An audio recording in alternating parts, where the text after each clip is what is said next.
Come check out Larry Records. We started in 2018 to bring to the world the finest, hottest garbage screamo there is. We've put out old bands like Spirit of Versailles, Fear Before the March of Flames, and yes, even Heavy, Heavy Low.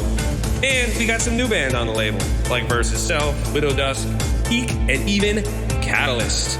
So come check us out, alright guys? We got a Bandcamp, we got an Instagram, we fucking got it all. Check out Larry Records. Screamo lives, baby. Hello, and welcome to Everything Remade, a podcast that I hope is about growth as much as it is about music. I'm Edie Quinn, and we have a great show lined up for you today. Before we get started, though, I'd like to remind you about our Patreon page at patreon.com/humanmachine, where you can go to sign up to support the show, read zines, get music sneak peeks, and so much more. That's patreon.com/humanmachine. And now, I'd like to play something for you.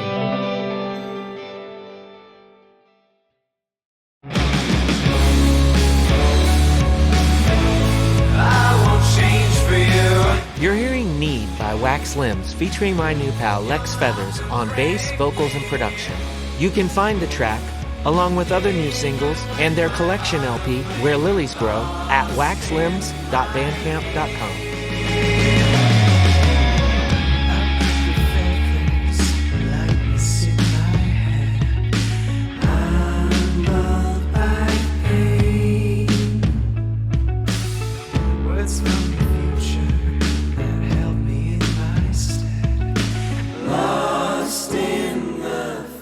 It probably would have been around the time I was in high school, actually. So this is around 2010. I started just messing around with software. I didn't know how to play any instruments. Music as a whole to me was kind of just a mess of color. And I hadn't figured out exactly, what I wanted to do. I was just mucking around. I listened to a lot of electronic music around that time. And I think if there was going to be a band or an artist that made me go, oh my God, I wish I could do this, or, I got to be a participant in this, it would be Nine Inch Nails. I remember hearing, oh God, it was something off of Year Zero, the 2007 album. And I think it was Zero Sum, the last song. And I just remember going, oh my God, this is the most beautiful thing I've ever heard. And I really wanted to do it. It's like this downbeat, like piano sound designy thing. It's very vibey for a Nine Inch Nails track, and it's beautiful. There's all this atmosphere that just creeps out of the production, and I thought, well, I could do that maybe. Mm-hmm. I didn't understand really anything about sound. I didn't understand, all of these processes, but I did have sort of a knack for harmony. Like I knew when things sounded right, at least to me. Mm-hmm. So yeah, I grabbed a copy of Sony Acid Music Studio Pro. It was a CD or a DVD or whatever it was that I went and bought a physical copy of this. I think it was Boxing Day 2010. And I remember going like, okay, I've mucked around in Fruity Loops before, when I was pretty young, but this is going to be me trying to really learn something and really make something. And I started just making stuff. I was focused on piano because it was a sound I understood. It was a sound that I thought was very pretty. And a lot of other just synthesizers in big quotes. Like I didn't really know what I was doing. I would turn knobs and I would listen, which is, I think, the important part. It was just a lot of listening and a lot of trying to go through the process of making a sound I heard in my head. And it was difficult, but eventually it turned into a lot more than that. Yeah. Yeah, I'm not familiar with that song specifically, but like when you're saying that your first sort of step into that was like, piano noises, like that makes sense that you heard this song where the main element was piano and there was all this other stuff going on. Was it the was it the addition of all these other elements, like all these other sonic presences that you were like, I didn't know that you could do that, like with the Mm. piano, and that got you really like, was it that part of it that was most intriguing to you, or was it just like, no, that was just the first thing as a whole that moved you in that way? Yeah, I don't think it was I don't think it was sort of realizing what I could do Ah, or what people could, it wasn't like a you can do that moment, you know. I love those moments and they are rare, but I think for me it was just this feeling of being totally immersed in what I thought was a very cinematic sound. I was like when I put my headphones on and I listened to this, I'm really submerged in it and I really wanted to be able to create that feeling. And you know, I just everything about that song is so good. I loved the lyrics. I loved the way he like low pass filters the vocals in the background. He's got all these little falsetto harmonies going on, and it just yeah. And there's lots of ear candy in it, right? But I couldn't really identify all those things at the time. I hadn't developed the critical listening skills to really reverse engineer a song like that. It was just, oh my god, this feels really cool to be inside of, like to be inside of this song. yeah, And I want to chase that feeling. yeah. With Nine Inch Nails, with me, it was like the first three albums. Like I really was like right there, and then it wasn't because of any like things specifically, except for like timing, I guess. Because I'm a little older, and so like the first Hmm. few albums were like, it was a very like staying up late watching like Headbangers Ball or 120 Minutes on MTV and hearing Yeah, Nine Inch Nails and like actually going out and buying the tapes at the store, and yeah, and then kind of like I moved out of house, graduated high school, moved out of house, and I played in bands already, and it was just like the only music I listened to for like the next 20 years was like my friends' bands and bands that I played with until like Bandcamp and YouTube like really took off like as far hmm, as music in like the 2010s, so like yeah. then like the couple of the newest Nine Inch Nails albums came out, and I started working my way backwards, but I didn't get that far. I just for no reason just like spaced out, Hmm. so I have this really weird like I know the stuff from the very beginning, and then I know like the last couple albums like With Teeth and Hesitation Marks, was that the other one? Hmm. Yeah, that's it. And then my band even covered like Getting Smaller, which I'm not even sure. Oh, Yeah. beautiful song. Oh my And god. I think it's the best cover we've ever done too, and it's funny because like I don't even know like how many times I'd heard the song prior to us Hmm. covering it, but that's our drummer's favorite band, so I was like, yeah, of course I'm going to do that. Hmm. And so yeah, it's this weird I have this really weird like you know relationship with their music, because like I know there's so much stuff in the middle that like was like critically acclaimed and everything like that, because it Hmm. just takes it at some point like it stopped just being like dirty grungy like heavy-ish music and started doing all these other things as well as still sort of being that. But yeah, Right. yeah, so like you're sort of just like diving in head first and just like making you know making music. What were you like, what were you thinking was gonna become of like this music at the time? Were you trying to like you know like, oh, I'm gonna write an album, and Hmm. however like you know naive you might have felt that was at the time, was that what you were doing? Yeah, yeah. I Yeah. really wanted to write a record, and I had some, I don't know, I would call it sort of like ambient, just experimental, like sort of through composed stuff. And at that time, I remember, like, this is kind of funny to me because a lot of people I know right, in music kind of come at they what am I trying to say? They've come from a place of like, they learned guitar and they joined bands and stuff, and then they started with computers later on, like sort of as a means to that original end. But for me, computers and thinking about sound as sort of sculpture was how I got into it, because I was like, I can't play guitar. I also didn't have a guitar. I didn't have I had taken lessons a little bit when I was younger. I really hated it. Same with piano. I was like 7. I took piano lessons, and it just wasn't for me. Um, because it was all about sort of learning how to do things that didn't come from me. It was learning about learning songs by other people. Oh yeah. Anyway, um, at that time, I had a well, it wasn't a tape recorder. It was a little MP3 recorder, I guess, and I think I still have it in a drawer somewhere. And you could record like an hour of audio, and I got it for $20 at, I think, the Source or whatever. And for some reason, I kind of miss these days. I grew up in Mississauga, sort of a suburb to the west of Toronto.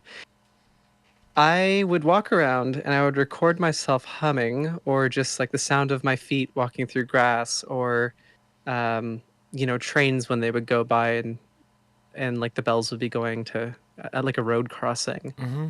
I loved those sounds, and they were just sounds that I grew up with, because where I was, it was all like hydro fields and um kitschy kind of suburban homes, and then in industrial stuff like right next to it. So there was a lot of really quiet and sometimes desolate soundscapes that for some reason just instilled a lot of emotion in me. I was a teenager, right? I was everything you feel so strongly when you're a Sure. teenager.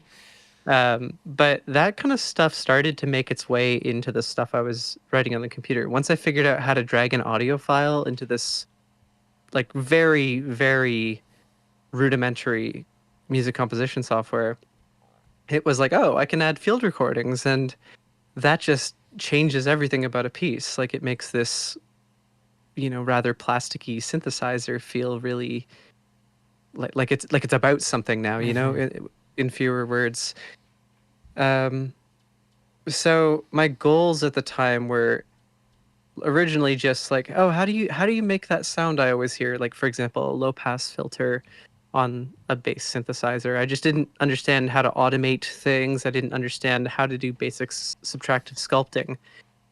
And it became kind of more about additive composition at that time. Um, I mean, I'm using these words now knowing what they were, but at the time I was just messing around. I didn't know what I was doing. And I listened to one of these records a little while ago. Uh, I made this thing when I was 16, so just about half my life ago, which is crazy to think about. I was like, wow, there was something going on here. Like I was honing in on a sonic identity, and I can hear that in my music today. Just the harmonic parts, you pick chords, or you write chords that you would write later on in life, because that's kind of how your brain works. Mm-hmm. And yeah, it just sort of like slowly spooled out and turned into an album, and it was short, 20, 30 minutes, but I remember being really proud of it. I was like, Bandcamp had just launched around this time, so, releasing a record was something you could just do. Right. It wasn't like, oh my God, I'm aware of a lack of this, and now this is saving my ass. It was just right when I started to want to release music, it was already set in my mind that this was something you could do without anyone's help, right? Yeah. Yeah, that's Um, amazing. I was lucky, I think, time-wise, to just feel like there was opportunity, and the internet was open, and I mean there was SoundCloud and everything, but it was the idea of, oh, I could put this up for free or whatever, and people can download it, and they'll have a discrete thing. Like I made a real thing. That was sort of Yeah. my motivation, I think, for a bit. Yeah. When we were, when we were like that age, we had the same thing, but it wasn't like, we would just make a tape. Like, just Right. like Yeah. we still do make tapes too, obviously, but like people still do that. But yeah, you like you would have problem then where like, you know, you obviously like had to get it in front of people, whereas like, yeah, by 2010 like that wasn't a thing anymore when Bandcamp, you know, came out. And then like it started being easier to like just like get music on YouTube and, you know, SoundCloud and whatnot. Then like it's like literally no barrier for entry at all. You know, you don't have to Mhm. buy a tape, you don't have to, you know, find somebody who wants it, you know, whatever. You can just say, hey, that's there, and if you dig it, cool, and if not, like, I'm just gonna go and work on the next thing. So Yeah, you it, know. it it it's a wild thing to think about because for me there was no concept of how do I get people to hear this in like a mechanical sense. Like Hmm. the only friction I had was like how do I get people to care about this? Because it's like anyone can hear it from anywhere, and Hmm. that was just sort of a given. And looking back, like now, like I've done physical releases over the years. I've sort of grown older and more appreciative of where I started. And I think looking back, that sort of unbridled access to the world, musically speaking, was something that just led me to feel like it was no big deal to release something, which is a really great thing when you're new, right? Hmm. Um, just being able to go like, oh, okay, I can release it, so therefore I can finish it, which means that you have a finished project and Like you've no learned something pressure. in the process. Well, yeah, exactly. It's like I remember I had a lot of friends around that time who were just getting into making music, and they'd spend like years on their first EP of like 5 tracks, and I understood the desire to want to like pet it and really, you know, um, Be precious about ho- it. be precious. Yeah, Yeah. exactly. But for me, it was really exciting to kind of just be able to put something out there, and the idea that people might actually hear it was just like, oh, this is so cool, and it was a big part of the composition process at that time. And now, my motivations have changed immensely, but I think there was that sort of I'm young and I'm exploring and I'm trying stuff, and I don't feel any pressure from anywhere. It was really cool. It was a good time. For sure. um I when you're you know, when I'm listening to you like making all these points and stuff, I'm right now like I found some sketchbooks of mine from Mm, 2011, and right. it's it's like everything that you're saying is like really pertinent to this, like, because I I started like drawing comics. Like I've wanted to draw comics like for all my life, and I started doing that like a couple years ago. But I really like started wanting to do it like all the way back like in like 2011, and I was doing these like had all these sketchbooks, and I was doing like a drawing every single day where I was just like Mm-hmm. I and I just was like basically like I did this for like 3 years or whatever, and I was just like I'm not good enough like to start doing this, like. Ah, yeah. And it's wild because like I just found all these, and I now I've done comics that have been published and stuff like that, um and like I am going through these sketchbooks, and I see like what's wrong, quote unquote, with these drawings or whatever in like my eye, or just like from a technical perspective or whatever. But like I'm I'm gonna print this. This is gonna be the next issue of my zine now, because like I Hell was yeah. like looking at these, and I was like, she should have gave herself.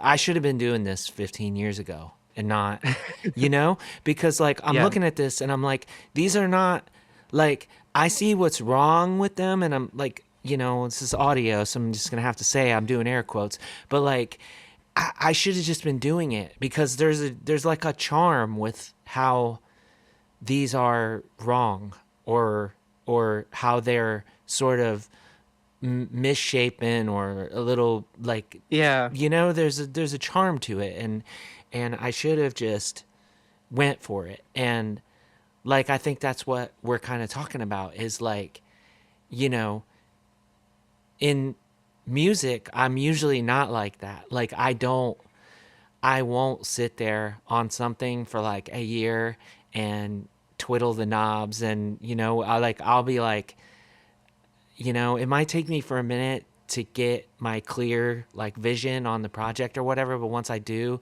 like I kind of just go for it. But with that, I just didn't. And it's like, yeah, you know, 100% what you're saying, like there's like a freedom to just being like, this is what this is, and like not having those kinds of like like you have your standards, it's not that, but you're just like, you can't weigh yourself ultimately on how well you'll be able to do this like 5 years from now or whatever. Right. Yeah, Yeah. you just have to do it. Yeah. But yeah, well, thanks for entertaining that story. Yeah, it's Of course, yeah. yeah, it's just like, yeah, if there's one thing that I think that I always want to get across is that, yeah, I mean, we really do like live in an exceptional time for being able to share art of whatever kind people want to make, and sometimes with the way that it feels like the world is closing in around on us Yeah. as well, then it is really important for us to just say, let's not wait 5 years on this. Let's get this out there now or whatever, But Yeah, and it's also, I think having respect for yourself at the time you're making something, and who you are and what you're doing, and sort of what you're chewing on is a big part of it, right? Like uh-huh. my solo music at this point is kind of a reaction to the long-winded process of refining something. I'm like, okay, I want to make music that's like ridiculous, and it's fast and it's aggressive, and it's just basically entirely predicated on impulse. And I don't want to work on it for very long. I want these things to be done in 1, maybe 2 days. And if I start to kind of pet it or be too precious about it, then I'm not going to finish it. Like it's got to be as fast and as joyful and as impulsive as I can make it, because otherwise, what's the point of the exercise? Like I have a band that we're perfectionists, right? We Mm-hmm. never want to put out something that isn't our best work, which is a great standard to have. Like we believe in our stuff and ourselves and our ability to kind of learn and grow and all that stuff. But with like making stuff, it really, for me at least, I've always found that I want it to be an expression of joy. I want it to be an expression of, here's me right now. And if I sit on something for way too long, then I've kind of lost that person in it, Yeah. potentially. So just Yeah. that's my thinking.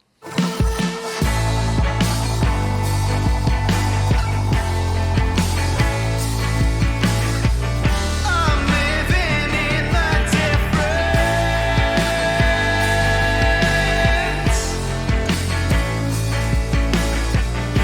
It's getting hard to split it.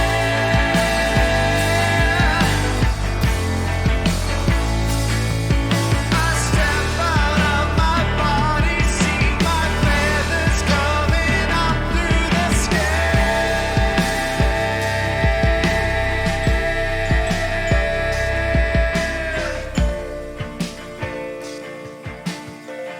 My main project is this band called Coma Regalia, and this this month, 15 years ago, we recorded our first 3 songs for a split 7-inch that ended Oh up wow. coming out like in June of that year.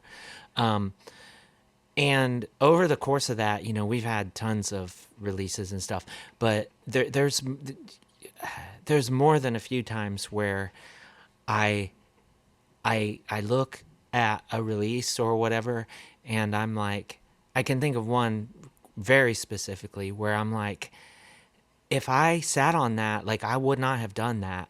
And Hmm. there are times when I go back and I listen to this one specific release, which is like, I mean, I still have like 100 copies of it. You know, like I'm not saying people don't like it or they don't care about it, and I'm not gonna name what one it is, but like, there are times when I just like I randomly am like, I'll throw that one on, and like the last time I did, like I was like literally like in tears over a screamo Mhm. song, and I'm like, because like there's a in that decision, in that time I made a decision, which is like, I mean, this stuff is always about being vulnerable, but I was just being vulnerable in a different way than I wasn't used to, I guess. Yeah. And I'm just like, I'm so glad that this record exists. And like, if I gave myself like more time, I would have made a different call. I would have put some facade back on, or like Right. not even Yeah. facade, like but I wouldn't have let that part come out necessarily. Totally. Yeah. So yeah, it's yeah, like it is about like respecting like yourself at that time, and like yeah, just honoring like what you're feeling, and you know um Yeah. I was just thinking about how like earlier about how because I was listening to people talk about writing, and they're talking about like writing like monthly comic books, right? And where it's like where they particularly avoid like the dialogue, the online discourse about it, because they don't want um, they don't want to have people's opinions like color how they Right. perceive Yeah. their Yeah. Yeah. own work, and how they perform their work from that point. And I thought it was interesting, like to think of that in that way. And I bet that bigger artists, or whatever, they I bet they do, like, I imagine they do. They are like, you know what, people really liked X song or whatever, Hmm. so we should go more in that. And not, I mean, I don't know, it's like not, it's just like not, I'm not like trying to like I'm not trying to like act like a bunch of people care about my bands or projects like in the first place, but like I just was like, that's such a weird thought for me personally, to think that like that what people wanted me to do would like affect what I was going to do. And Yeah. like, I gotcha. yeah, and I don't know if that's like just a genre thing, or it's just like because we're like um but I just found that like line of thinking interesting, like because we do live in that kind of world where you can immediately get an impression of what people thought of a like if you felt like you made a drastic move in sound or whatever, and people are like, Hmm. well, I didn't like that. And so it's like, well, let's lean back into our like other thing or whatever. um but yeah, I don't know, that's like not aimed at anything. That was absolute aside on my part, but It's all good. it was just like, I guess it was just getting back to that, how we're just talking about like being in the moment as opposed to like you know having something that's more crafted, and like how like you're being in control of your own like moment, as it were, as opposed to like being affected by all the things you hear, whether that's like Yeah. people's We. opinions or just other music. Yeah. I think like I don't know a better way to put this, but I try not to. At this point, I really try not to think about the meta of it. Mm-hmm. Just I just want to believe in myself during that whole process. I want to make something that I want to hear, right? That's ultimately what that's ultimately what music making is for me a lot of the time, or songwriting. It's I want to write myself the song I need right now, and it's a hard thing to do when you're trying to factor in, say, like audience preferences. This is a thing that I didn't really understand for a long time. I was like, why would anyone ever do that? And then I actually talked to some professional musicians who's, it's their job to be a recording artist, and that's a real consideration for them. It's like, Hmm. of course they care. They want their album to do well. They want it to sell. They want people to be excited about their work and to promote it. And unfortunately, they are kind of ultimately they're ruled by that question, and it's sort of the cost of doing business in those situations. But I mean, I'm not. I'm a hobbyist ultimately, Yeah. and that means that within my own practice, I'm free to kind of do whatever I want. And sometimes that means it's under a different label or a different artist name. Sometimes it means it's with different people, but um, it's still something I do for fun Yeah. ultimately. Well, here's the other part of that too, and this is something that I've, thought about like a lot as well, and that is that like, we're talking about joy a lot, and to me, like the act of making music, like is so joyous that Hmm. we're like I'm over here. On one hand, I'm saying like that I don't create music like based on like what people expect or whatever. But at the same time, like it's like I'm probably using a bad example because like this this guy's a billionaire and like whatever. But like Bruce Springsteen, right? Like he'll get out there and like sing a Christmas song and like he looks like he's having the time of his fucking life. And it's like that's music, right? Like if you Hmm. really love like playing music, I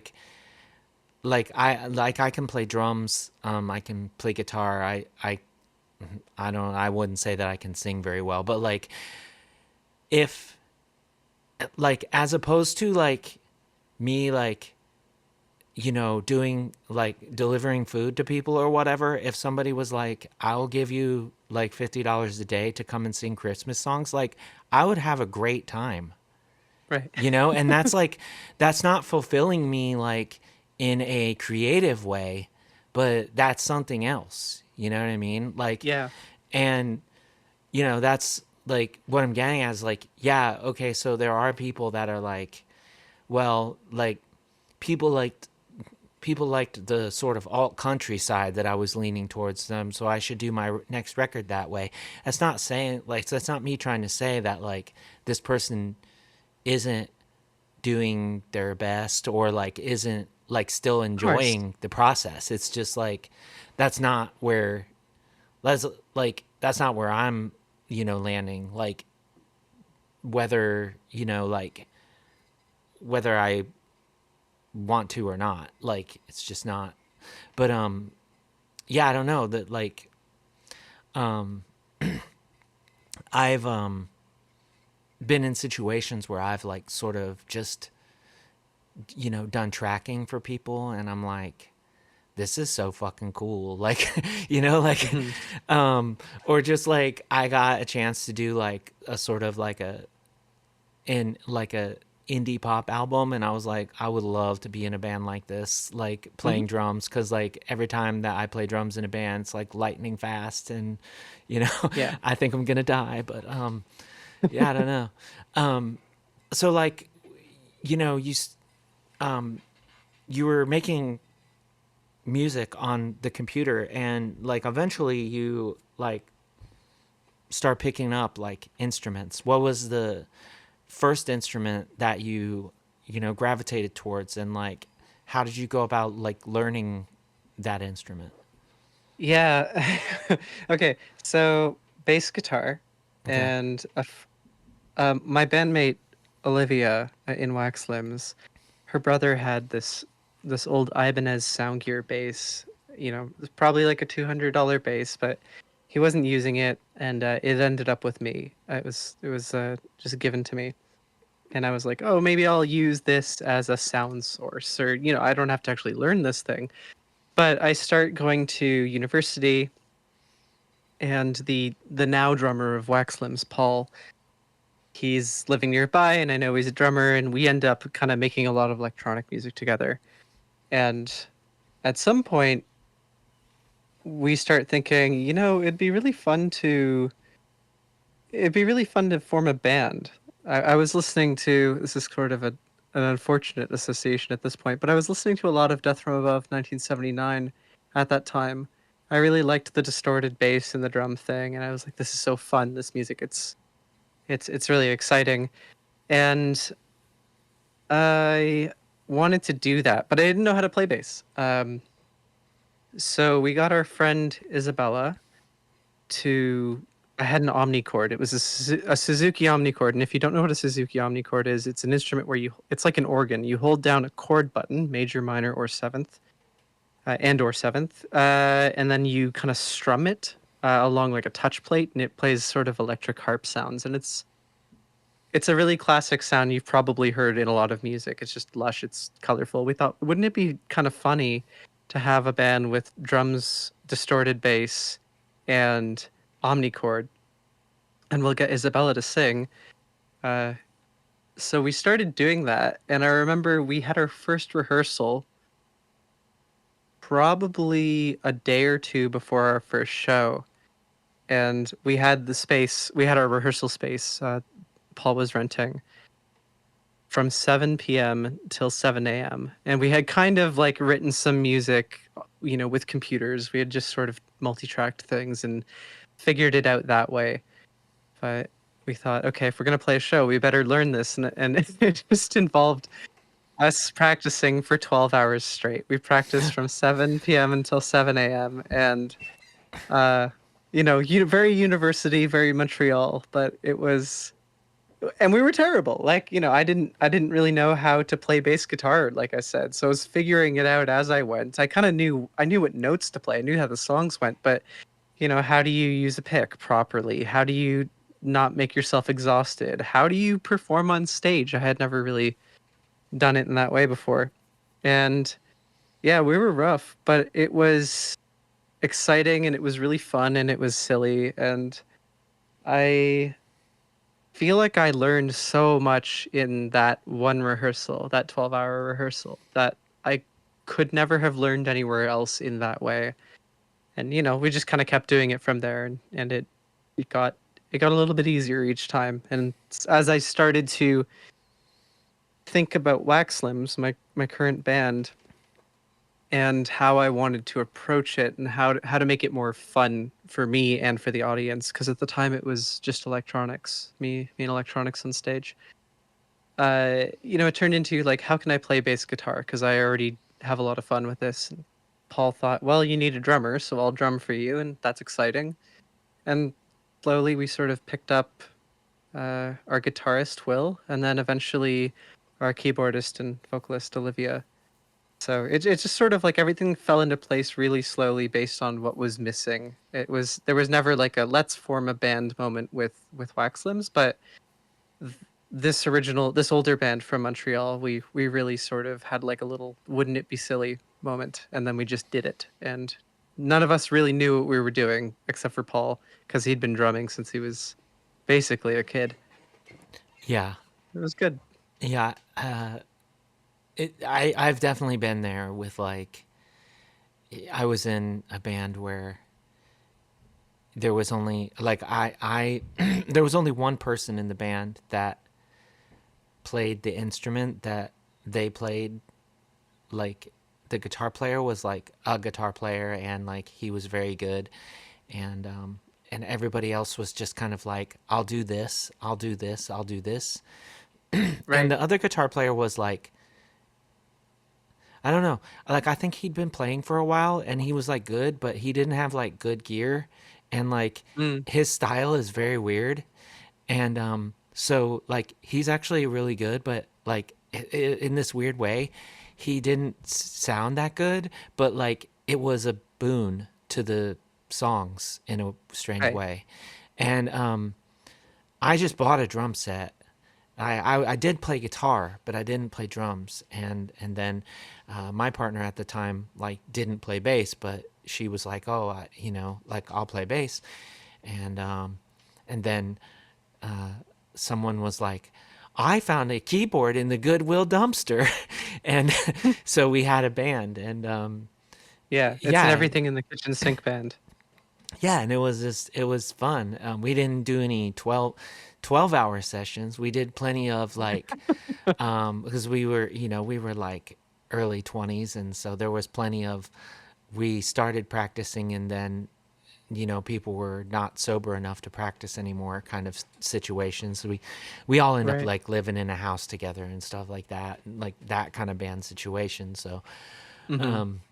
but yeah, was it just the first time where y'all were like 12 hours into it, or did that happen like multiple times? I don't I just I only remember that one being that long. Like we had no concept of how long band practice should be. We were also teaching ourselves, right? Yeah. So Yeah. um it's unclear. I think at that time we probably did 6 hour rehearsals after that. And yeah, it got shorter as we got better, right? Because we could get through a set. That was sort of the point. But before that, it was just how do you play music live, and how do we not scream so hard we hurt ourselves, and just the little things that you don't know without someone teaching you, or having lots of experience. Yeah. And were you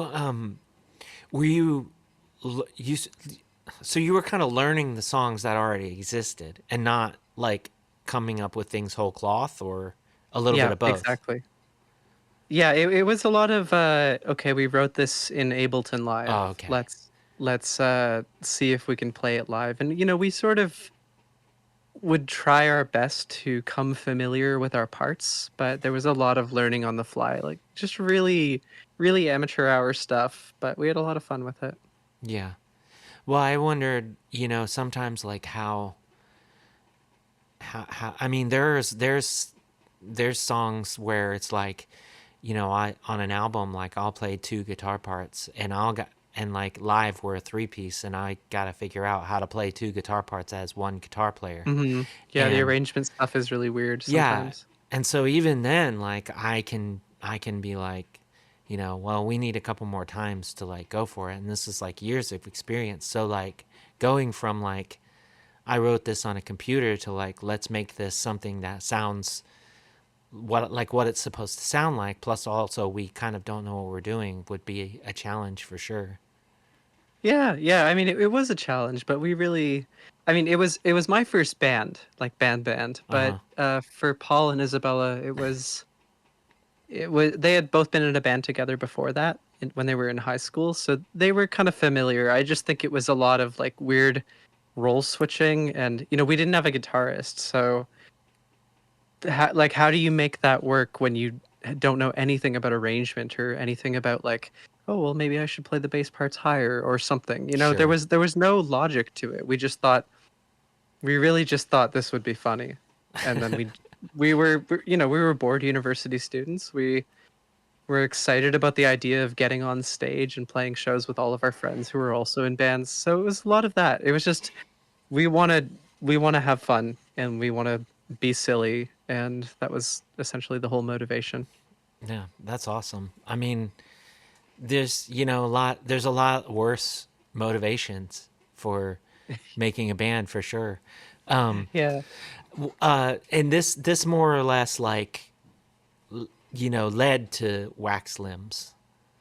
kind of. Yeah, Waxlimbs was already a thing. Waxlimbs started as my solo Oh, project, right? It okay. was just Waxlimbs was the thing I was doing when I started using computers to make music. It's just sort of a name I picked when I was, I don't know, 16, 18, something like in there. Okay. Uh, So the so so the first album for Science, like is that just like where you picked like an actual sort of starting point for the current like iteration of the band, or well, we actually had 3 LPs before that. okay, Um, that's what I'm getting at. Like, so you said yeah, Limbs was more or less your solo thing, but on Bandcamp it starts with For Science. So So Yeah. Waxlimbs has existed for longer than since 2017, but that's you're like you're sort of like this is where you should start.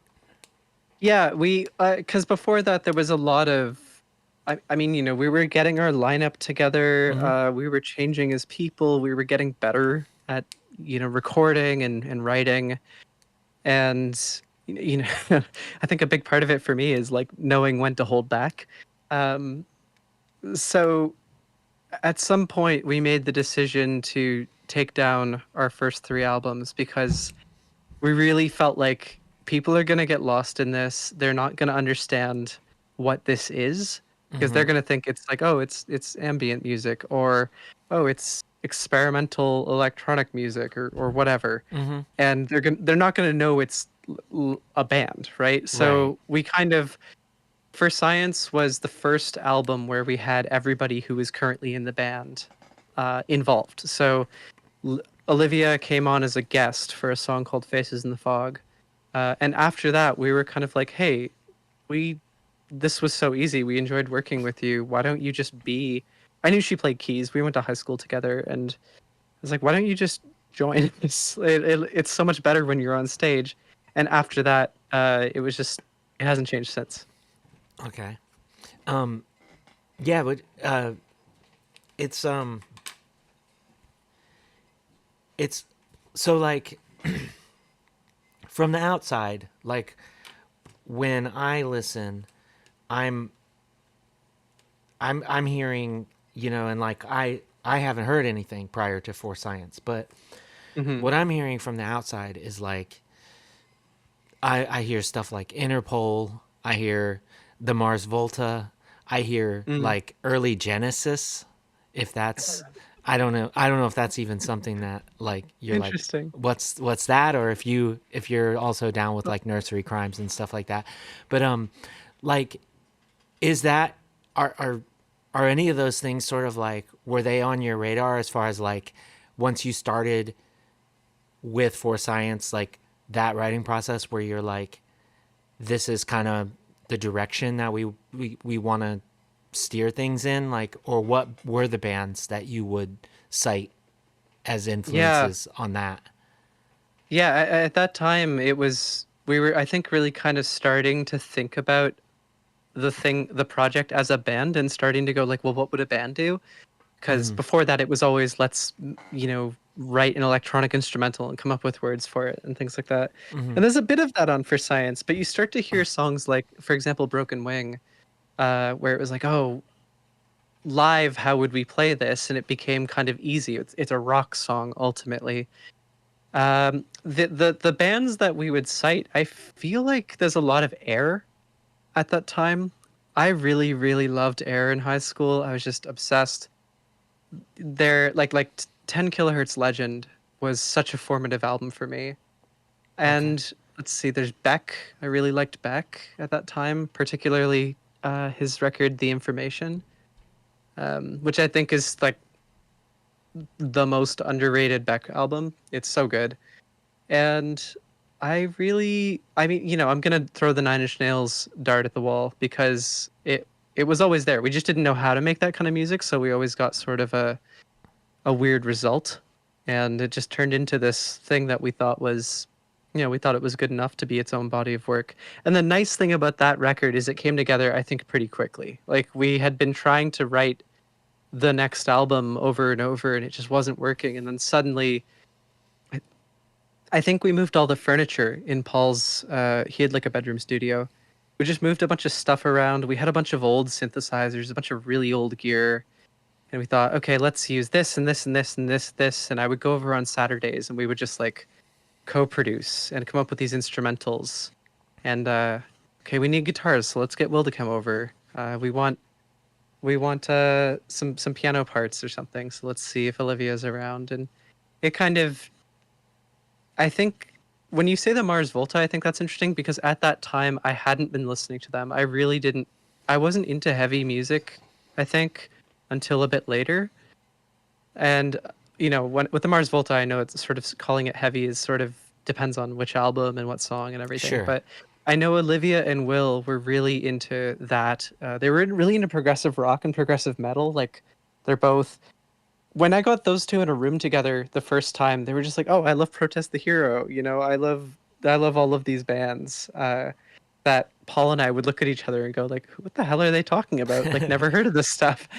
But they're still on the exact same wavelength with that stuff. So I think some of it made its way in, and I'm really happy for it because now it's led us down more of like a progressive rock or progressive metal kind of path, and I've come to really appreciate a lot of that music through them.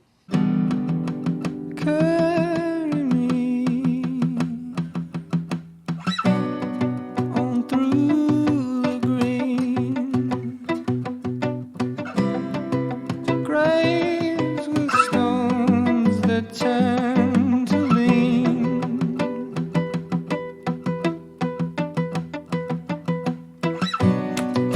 The corals you wear in your crown.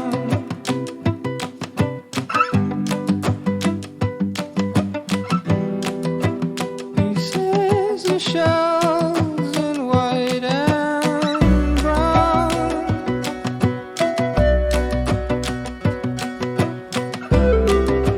Carry me through to the end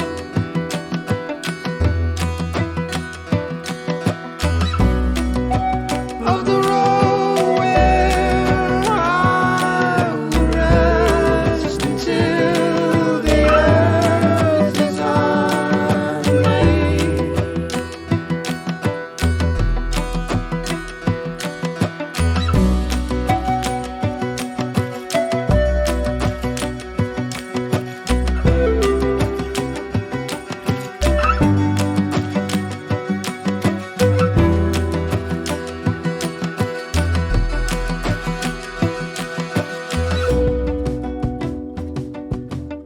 I would have to like sit down and listen to the albums again and really be like, this is where I was talking about. This is where I was talking about. But yeah, I definitely heard, those kinds of influences in there, and like, yeah, whether they were, whether that's just like my impression, based on, I mean, Right. it's like, it's wild how you can, like, it's almost, like, it's almost on the listener, really, a lot of times, to what they're going to take from something, and Right. so like, Yeah. that's like where my influences or whatever, where I'm picking these bits out, is based on like the experience, my listening experience, and then other people will have, obviously, their own listening experiences, and Yeah. and other people probably would be like, oh, I hear Protest the Hero, but like, I know I've listened to that band before, but I could not tell you offhand like if I know what they sound like. It's just like one Yeah. of those Yeah. things, Yeah. Yeah. So there was For Science, and then there was the Autumn Bell, and Mhm. then you all had a few singles, but then, like, I'm really interested to know, like, what was the thought process with the new album Where Lies Grow, which you just released last October, but you were releasing the album a single at a time over a course of like however long. Yeah. Like, was it always your intent to like collect them later into an album, and perhaps even the other singles that weren't included? Like, what was the whole process there, where like, y'all decided, let's just do these singles? Like, was it, we talked about like the way you can release things being freeing or whatever. Was it a lot of these things all together? Like, was it just like, we're going to do a song because we want to do a song? Or was there a Right. grand plan for everything? There was a point. The point was, we we released the Autumn Bell in 29, like mid to late 2019, and we were really proud of it. Time goes by, pandemic starts to kick in, and a bunch of we just kind of went into limbo like a lot of bands. We couldn't play shows. I was used to working remotely, but it was difficult for everybody. Not everybody was sort of like technically set up for that. And there were a lot of questions around like, what are we gonna do? Period. And so I think like there was a moment where it had been, I think, 6 months since we had done anything. We hadn't seen each other. We hadn't been in the same room, and we were all kind of suffering for it. So we thought, why don't we try and write a song? We had been stuck on a couple for a little while, and we just couldn't get the production right. We had dreams bigger than the means that we had to achieve them. Um, and I think what was one of them? Briar was one of those songs. We were just really stuck, and there came a moment where I was listening back to the Autumn Bell, and I think I was talking to Olivia about it. I was like, there's really big consistency problems with this album. I'm an album girl myself, and I need things to kind of flow well to feel like I want to listen to an album again. And so I just feel like we didn't do enough cutting with that record, and I came away from it being like, fuck, making a full-length album is a really, really hard thing to do. Making a good one anyway. And so we had this moment of kind of there were a few competing problems. Like I was like, I don't think we know how to write an album, and I think we should stop releasing albums until we know how to do that. So that was our first problem. The second problem was like we kept on disappearing for large swaths of time, and we'd come back and our audience was kind of gone, because it was like you go away for 2 years and then you come back like, ta-da, we have a record, and it's like, who are you promoting it to? Everyone forgot you existed. So those two things were in concert with each other to create this weird feeling of being like, what are we even doing? Do we want to embark on a huge project that no one's going to know anything about for so long that when we finally release it, A, they don't know we exist, B, is it even good, and C, do we even still like these songs? Because if you're working on songs for that long and you release them, it's been so long that it's quite probable that you're not a big fan of them anymore. So we thought it'll be a fun creative challenge. Let's release a song every 2 weeks. Mm-hmm. And we'll write and record and produce it fully and release it every 2 weeks. And so we did that for 2 songs and thought, oh my God, this is going to kill us. 2 weeks is way too intense, Yeah. Like, yeah, especially like at quality, like there is no way. But we were excited. I remember it was a song called Witnessing, which I think really felt we were stuck on it for a long time. And looking back, I'm like, this doesn't really fit the vibe of anything else. But then there was this song called Dead in the Water, which sort of kicked this whole thing off. It was the second single, and we released it on Halloween of 2020. And we thought, hey, wait a second, this direction's good. I feel like we finally got like something that's kind of a banger. Like it feels consistent and it feels upbeat and powerful. And it's kind of the stuff we've wanted to play on stage. It's a little faster than we're used to playing. It's a little more exciting. There's more distortion. There's a catchy chorus or whatever. Mm-hmm. So we changed our deadline to a song every month, which was still really, really difficult, but we pulled it off. And we thought, let's just keep going and we'll see what happens. And we get on TikTok at that time, which was very different from how it is now. But like we grew a huge audience comparatively to what we had experienced before, like pretty much overnight. A lot of people who were a bit younger, a lot queerer. Like before we started, before this, I think most of our audience was a lot of, cisgender white men, Mm-hmm. which is like, it's fine, but, it was just like, oh, it's our crowds are so homogenous. And once we started to really get out there more online in a way that connected with people outside of our initial sphere, it was like, oh, there's all of these... There's like a lot of trans people. There's a lot of like just gender non-conforming people are showing up to our shows. And I remember that being like, oh, this is really cool. This is really nice. Like I'm really appreciating this in a way that Like I felt more comfortable on stage and Yeah. whatever. Yeah. So a lot changed during this period, and we just thought, let's keep going. Let's just try and follow a thread and see where we end up. And it kind of went on for I think 9 months before we were getting to the point where we had a bit of a backlog. We would try and finish 2 songs at a time and release one, and just keep it so that when the next month hit, if things were slowing down in the process, we'd still have a song to release. Sure. And this whole like singles thing made it so people were hearing about us often, especially in streaming platforms, which really kind of grew things.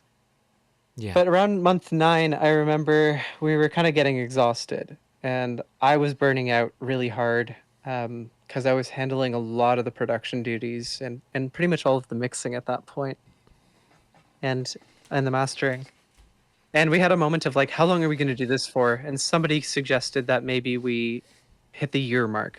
12 songs, 12 months, 12 by 12. That sounds catchy. And we did. And we got to month 12, and I remember feeling like a zombie. I was like, this is going to kill me. This is so difficult. It felt like we were starting to get to the point where maybe if we kept doing it, we weren't going to put out our best work. So that's kind of where it ended. And it felt like a good cap to have like a 9-minute tune at the end of that thing. Mm-hmm. So a couple years goes by, we finish this thing, and everyone keeps asking us when the next record's coming out, or like, are we going to release an album version of this? Because everyone's been listening to it sequentially. Some like fans have been putting playlists together of like, here's our 12 by 12 version or whatever. And we're like, this is where most of our streams are coming from.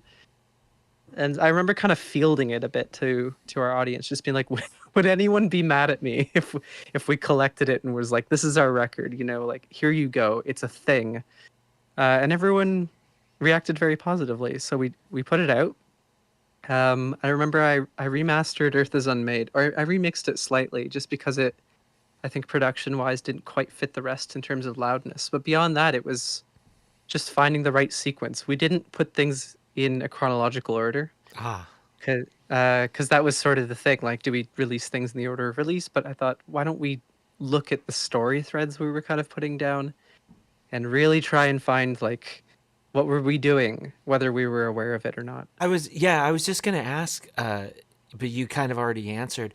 Like, was there a bunch of additional mixing or mastering to where you needed to get all of these songs that you recorded over the span of a year into the sort of same like soundscape in general?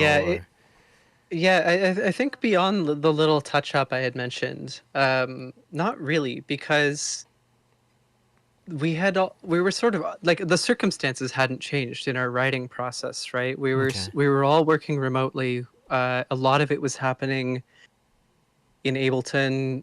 On my end, I was using all the same plugins and stuff that I typically use. Like, we really, I mean, I think the through line, the thing that changed the most over the course of releasing those songs was the guitar tone. We kind of started to figure out how to do guitars in a way that we hadn't before. Okay. So beyond that, I really didn't have to do too much, which was a nice saving grace. And I think it's part of why people were making their own playlists, because those songs they all felt related. And there was a point in the process at which we were picking up on recurring themes, and we thought, maybe these songs are sister songs, right? Maybe we should write it so that these songs are actually related, and they're kind of looking at something from from different angles, or like maybe different periods of time. That was sort of a big theme for us. Yeah, because you said like where the story's going, and so that was going to be another question, is like,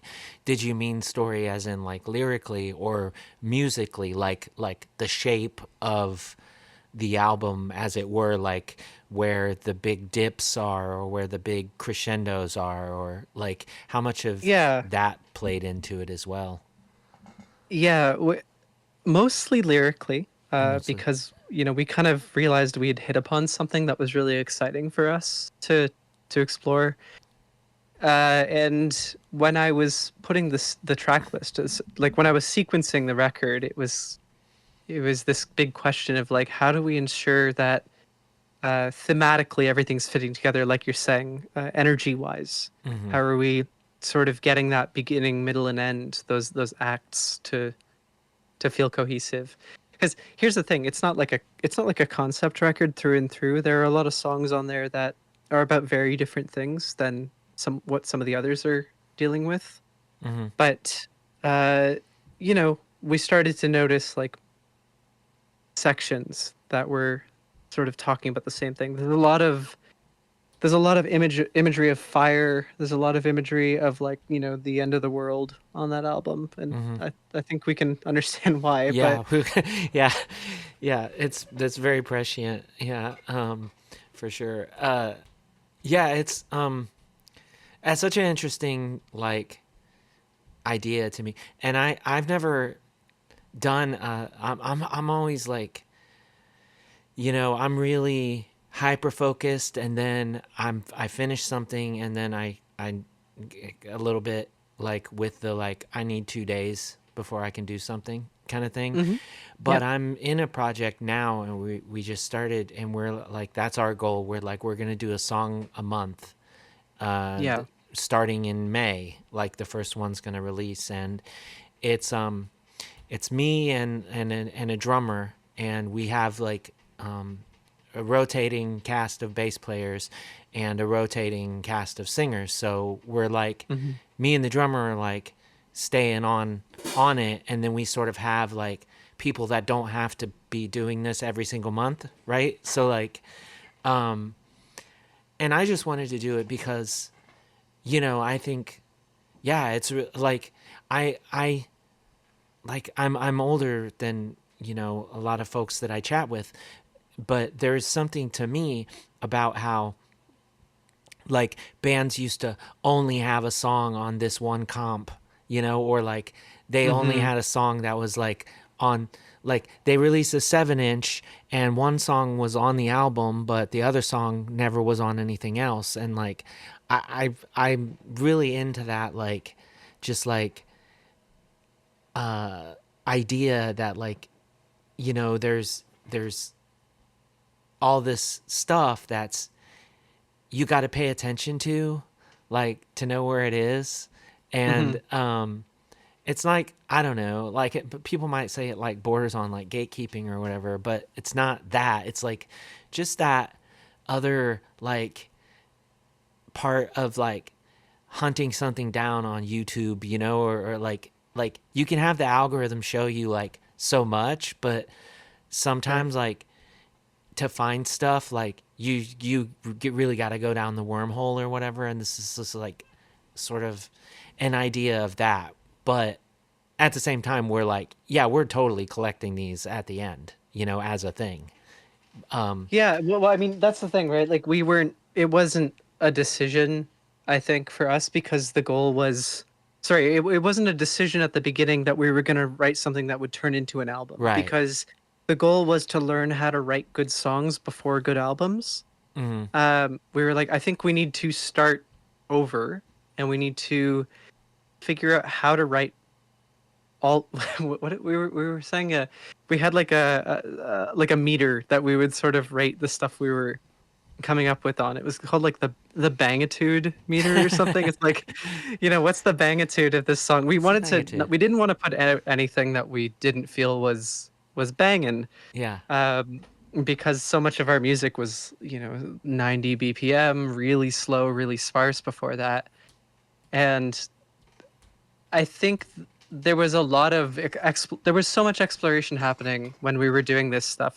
The fact that it turned into something that it all sounds like a world was a really nice surprise. We're going to write a bunch of music, and that's the plan, and we're just going to worry about that. And then in the future, when we feel more confident, let's revisit an album. Like, what does that look like? How do we want to approach it? And so like right now we're looking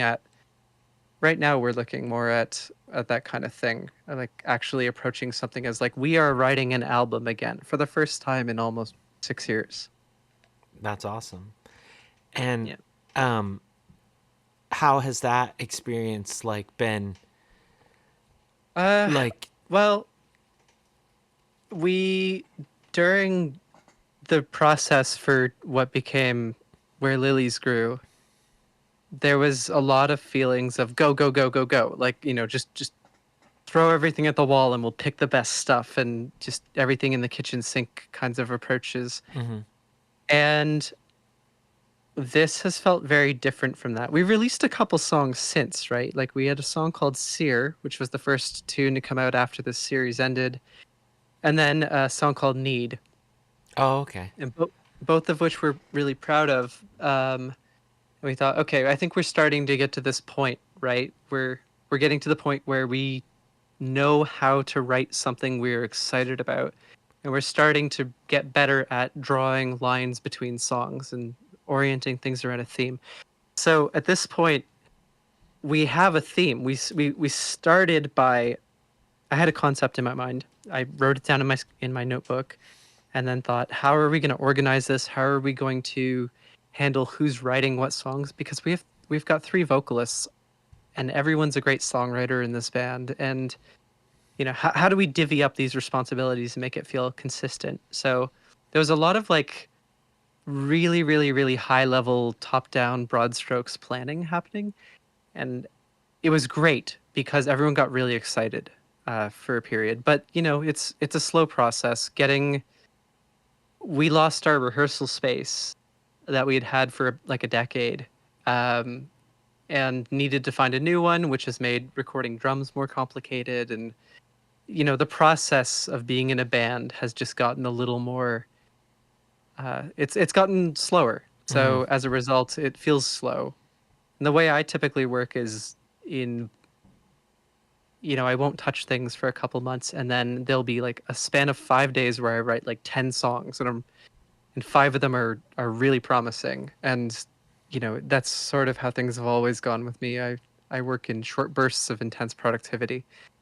So we have, I think, a decent amount of progress on this thing, but it's not the well-oiled machine it was for at least a period of what was happening during the Where Lilies Grew Yeah. schedule, because that was all happening with really intense deadlines. We Yeah. had to get it done, otherwise, I mean, we weren't beholden to anyone. We would just look Right. bad. Right. That was all. The So had, but you have that pressure on yourself.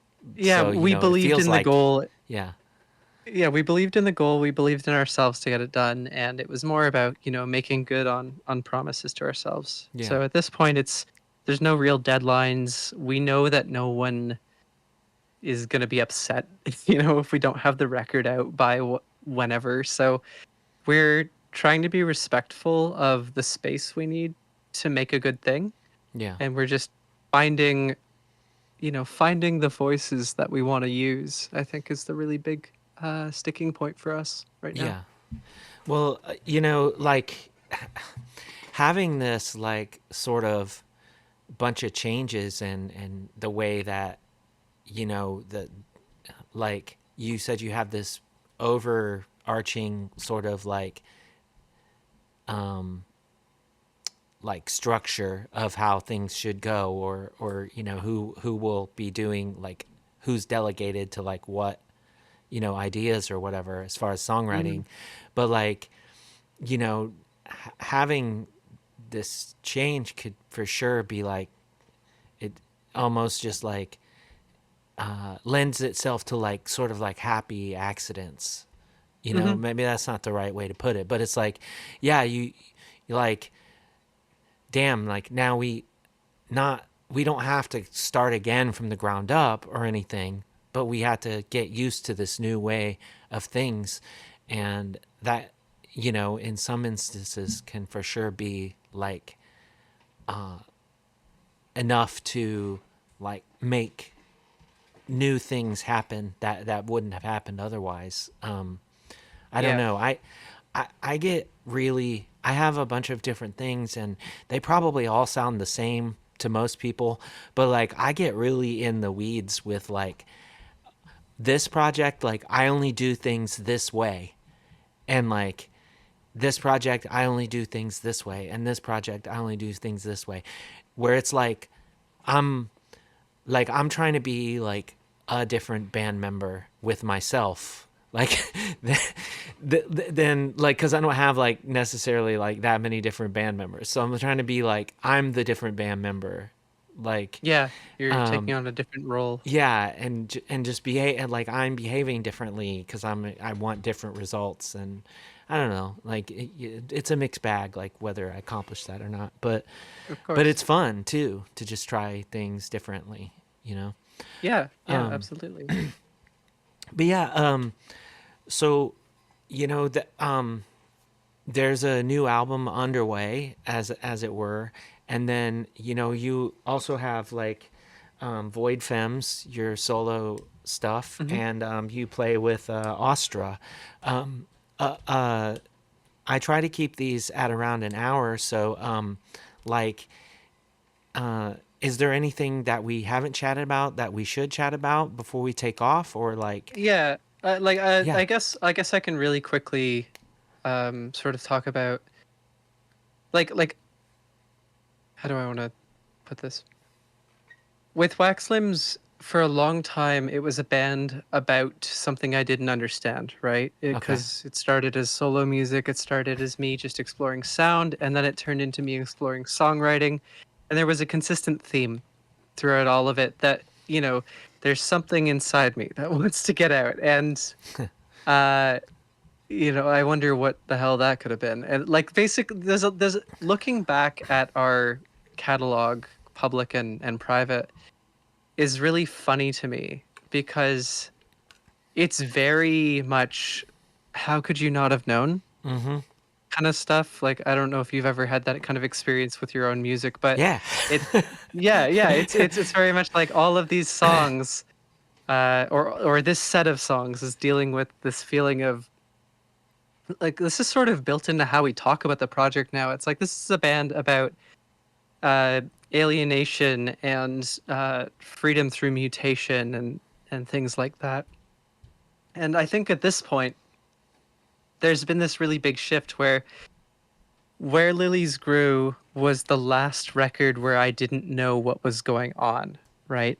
I had there's a song on there called Watcher where I, you know, where I was in my life was it was a rough place, and I was processing everything in real time and trying to put words to this feeling that was just consuming me like fire from the inside. And at this point, where I am in my life right now, has affected where I come from as a songwriter in such a seismic way. It's ridiculous and it's strange, and it's kind of like there's a million things I could write about, but what's the thing that's anchoring me the way that, you know, my identity used to? And I think that's a big focus for the next period of this project, at least for my part as one of the songwriters. It's very much what's, you know, who am I at this point in my life? And to go back to our point at the beginning about like music and the process for me is all about respecting who you are at the time that you make it. I think that's sort of the discovery. We're in the discovery phase right now, and it's very strange and vulnerable and kind of interesting and fun at the same time.